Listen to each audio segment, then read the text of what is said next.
हाय दोस्त, नमस्कार। मैं आज प्राइवेट डॉक्टरों की बात करना चाहता हूँ। क्या सरकारी के मुकाबले प्राइवेट डॉक्टरों की चार्ज ज़्यादा अधिक है? अगर ये चार्ज क्यों अधिक लेते हैं? इनको चार्ज अधिक लेने के लिए कौन बोलता है? जी, प्राइवेट डॉक्टरों के चार्ज इनकी जांच कमेटी,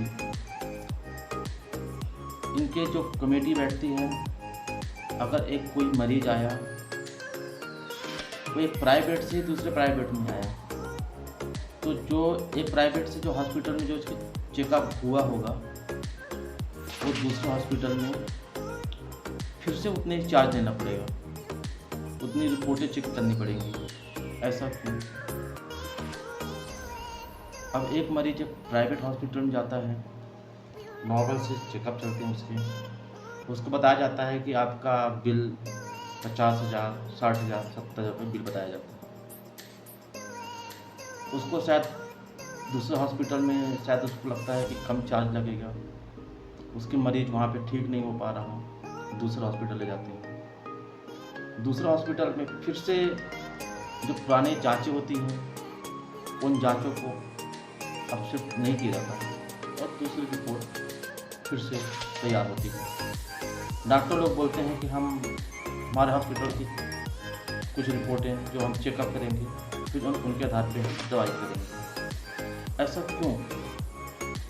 क्या पुराने हॉस्पिटल में मतलब जो भी मशीनें चेकअप हुई होंगी वो तो सब डिफ़ॉल्ट हो गई, अब नए तरीके से चेकअप होंगी।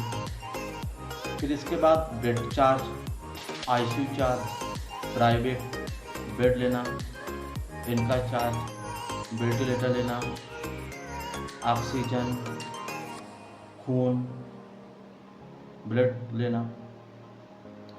इतना चार्ज देने के बाद एक आदमी को 1.5 से 2 लाख रुपए समथिंग बिल पकड़ा दिया जाता है।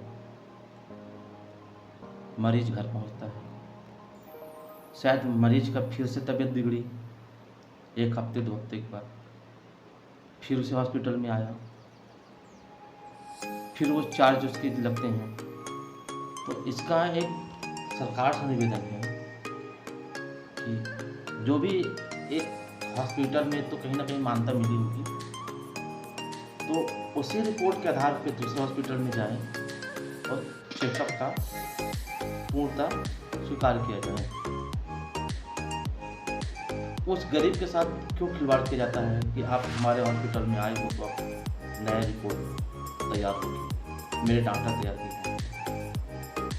किए। ये एक मैं वीडियो पाया था, एक डॉक्टर जो उसके सीनियर बोलते हैं कि आपको दिन भर में इतनी जांच रिपोर्ट तय करना है। उनको दबाव डाला जाता है कि आप इतनी जांचें दीजिए, अगर इतनी जांचें नहीं देंगे तो आपकी प्रमोशन या सैलरी या आगे की आपकी पद नहीं दिया जाएगा। कहीं ना कहीं उसकी साथ अंदर की भावनाओं से उसके अंदर की भावनाओं से खिलवाड़ किया जाता है। अब डॉक्टर बेचारा क्या करे? अगर वो कम रिपोर्ट में दवाई कर रहा है तो डॉक्टर की जो जेब ऊपर की मालिक, उनके पास उतना पैसा नहीं पहुंच पा रहा है।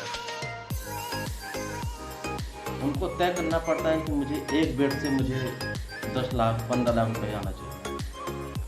ये उन पर दबाव डाला जाता है डॉक्टर।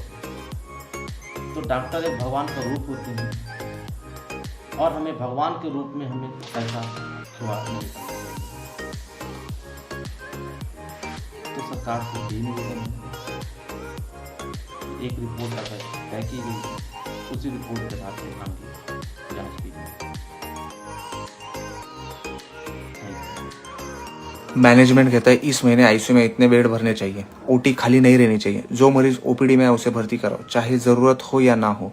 क्या हम डॉक्टर है या किसी इंश्योरेंस एजेंट की तरह कोटा पूरा करने वाले सेल्समैन?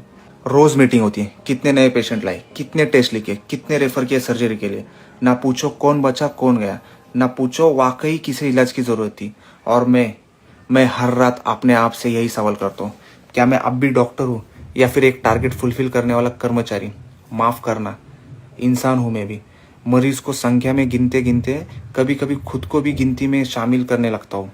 पर अब चुप नहीं रह सकता। अब जरूरी है पूछना, क्या हमारा सिस्टम बीमार है? क्योंकि इलाज अब सिर्फ मरीजों का नहीं, पूरे सिस्टम का